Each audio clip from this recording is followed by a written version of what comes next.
आई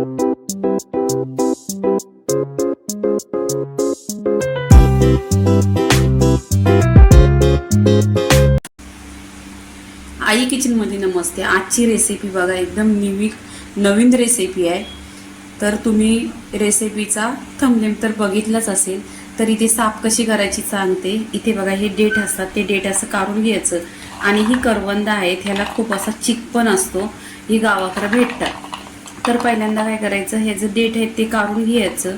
date पूर्णपणे इथे मी पहिल्यांदाच काढून घेतलं आणि तुम्हाला दाखवायसाठी आता काढून दाखवते। आणि याच्यामध्ये पाणी ओतायचं, ह्याच्यात चिक असतो भरपूर। तर स्वच्छ असे धुवून घ्यायची, 1 ते 2 पाण्याने स्वच्छ धुवायची। हे पहा, हे चिक आहे ना, खूप लवकर जातं, पण भरपूर असं पाणी ओतून घ्यायचं। आणि ही रेसिपी आहे ना, खूप छान आहे। एकदा तुम्ही बघा, ट्राय करा आणि मला कमेंट पण सांगा, तुम्ही पण अशी बनवताय काय। इथे पहा, पूर्णपणे आता 2 पाण्याने इथं धुवून घे। इथे पहा, छान अशी धुतलेली आहेत, हिरवीगार अशी आहेत, छान असं बघा कलर त्यांचा, आणि एकदम टेस्टी आहेत। ही इथे आता स्वच्छ धुतलेली आहेत। आता पुढची टिप्स, इथे पहा, गॅसवर आहे ना पाणी ठेवायचं। पाणी ठेवलं तर तुम्हाला वाटलं पातेला काला परत, तर त्याच्यामध्ये लिंबाची साल टाकायची, मग काल पटत नाही। इथे अशी तुमच्याकडे चालन असली ती चालन घ्या, ह्याच्यावर आहे ना पसरवून ठेवायची। इथे छान अशी वाफ येतात, आणि याच्यावर आहे ना असं ढाकण ठेवायचं। 10 मिनिटं आहे ना फास्ट गॅसवर ठेवायचं। इथे 10 मिनिटं झालेली आहेत, 10 मिनिटं झालीत, आणि इथे पहा, छान अशी पूर्णपणे शिजलेली आहेत। ते कोवलीच आहेत, 10 मिनिटातच शिजलेली आहेत। आता इथे आहे ना गॅसवरून काढून घ्यायची। इथे पहा, गॅसवरून काढून घ्यायची। आणि इथे पहा, पातेला बघा एकदम आतून एकदम काला पण नाही झालेला आहे, तेव्हा नेहमीच लिंबाची फोड टाकायची, मग पातेला काल पटत नाही। इथे गॅसवर आहे ना कढई ठेवलेली आहे, कढईमध्ये 1 चमचा तेल ठेवलेला आहे। तेल आहे ना छान असा गरम झाला पाहिजे, फोडणी एकदम खमंग बसली पाहिजे। इथे जिरं आणि राई घेतलेलं आहे, ते टाकायचं, छान असं तरतरलं पाहिजे। पहा, तरतरलेलं आहे।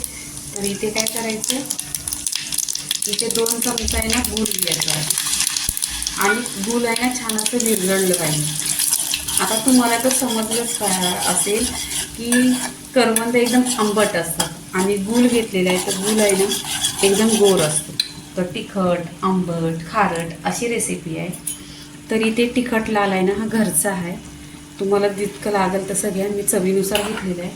आणि छान असा तिखट आंबट ही रेसिपी बनवायची आहे, 1 नंबर लागते। इथे आहे ना याच्यामध्ये करवंद टाकायची।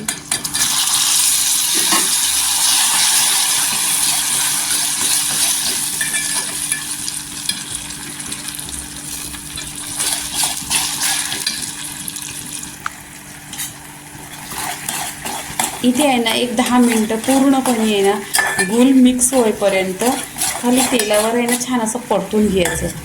पहा, कलर तर एकदम सुरेख येतो, आणि टेस्ट तर 1 नंबर लागतो। ह्या असं तुम्ही आहे ना बनवा। आता हे रेसिपीचं पूर्णपणे तुम्हाला मी नाव सांगते। इथे चवीनुसार आहे ना मीठ टाकायचं, इथे मीठ टाकलेलं आहे।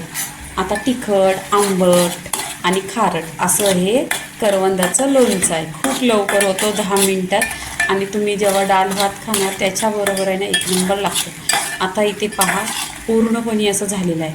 आता इथे आपण आहे ना ह्याच्यावर ढाकण लावून ठेवायचं 1-2 मिनिटासाठी।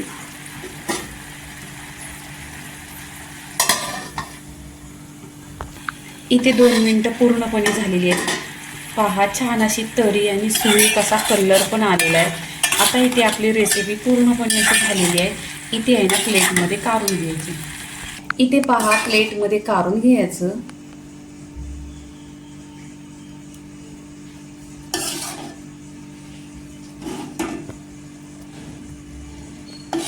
कलर तर एकदम सुरेख आहे, आणि टेस्ट पण आहे ना 1 नंबर लागतो। आणि रेसिपी खूप छान लवकर होते, 10 मिनिटात। आणि हे आहे ना 1 वर्षभर टिकतो, फ्रीजमध्ये ठेवला तरी पण आणि बाहेर ठेवला तरी पण लोणचं। इथे पूर्णपणे रेसिपी झालेली आहे। या रेसिपीचं नाव आहे की करवंदाचा लोणचा। तर पूर्णपणे रेसिपी झाली, ही आहे ना डाळ भाताबरोबर किंवा भाकरीबरोबर 1 नंबर लागते। तर पूर्णपणे रेसिपी झालेली आहे. लाईक करा, शेअर करा, सबस्क्राईब करा आणि नेहमीच खात राहा. धन्यवाद.